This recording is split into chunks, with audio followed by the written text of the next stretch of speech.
সকালে, আশা করছি খুবই ভালো আছো। বেশ অনেকদিন ধরে কিছু সমস্যার মধ্যে ছিলাম, সেই জন্য তোমাদের সাথে ভিডিও শেয়ার করা হয়নি। আর গ্যালারিতে জমে জমে ভিডিওগুলো জং চেপে গেছে, ওই জন্য ভাবলাম না, সব কাজ ছেড়ে আজকে একটু তোমাদের সাথে ভিডিও শেয়ার করা যায়। কিছু মনে করো না তোমরা, আমি অনেক কারণবশত ভিডিওগুলো এডিট করতে পারি, সেই জন্য এতদিন পর আমাকে আপলোড করতে হচ্ছে। বেশি না আমাকে ভাট, চলো শুরু করা যাক। তো আজ ছিল ডে 3, তোমরা আগের ভিডিওগুলো নিশ্চয়ই দেখেছো। তোমরা যদি আমার আগের ব্লগগুলো না দেখে থাকো তাহলে অনেক বড় কিছু মিস করে যাবে, আমি একটা শিওর ভাবে বলতে পারি। তো সেই জন্য না দেরি করে চলে যাও আমার ইউটিউব চ্যানেলে, গিয়ে তাড়াতাড়ি দেখে এসো।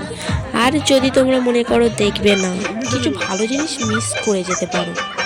ও দিদি গো, খোকা হয়েছে না খুকি হয়েছে, খোকা হয়েছে না খুকি হয়েছে, তোমার ছেলের কৃষ্ণের। তো অনুষ্ঠান দেখতে দেখতে তার মধ্যেই চলে গেছিলাম আমাদের পাশের পাড়ায়, যেহেতু আমাদের দুটো পাড়ায় ঠাকুর উঠেছিল।